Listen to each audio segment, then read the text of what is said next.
নমস্কার, Patharpara Facebook page এবং Patharpara YouTube চ্যানেলের পক্ষ থেকে সকল জানাই স্বাগতম। আজকে আমরা উপস্থিত হয়েছি গোয়ালতোড় থানার অন্তর্গত বুলানপুর গ্রামের এই ফুটবল গ্রাউন্ডে অনুষ্ঠিত হয়েছে এই 5 জানুয়ারি এবং 31শে ডিসেম্বরকে উপলক্ষে বৃহৎ মোরগ লড়াই। এই মোরগ লড়াই দেখার জন্য বহু দূর দূরান্ত থেকে মানুষজন এসেছেন এবং মোরগ লড়াইয়ের অংশগ্রহণ করার জন্য বহু দূর দূরান্ত থেকে মানুষ আসছে। তো আপনারা ইতিমধ্যে পাথরপাড়া পেজের মাধ্যমে দেখছেন মোরগ লড়াইয়ের কেন্দ্র করে যে উৎসাহ মানুষের উদ্দীপনা চোখে পড়ার মতো। দেখুন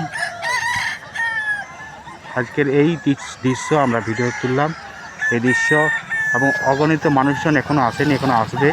তো এই মানুষজন এসে এখানে যা দেখছে, তো আপনারা দেখুন সেই দৃশ্য।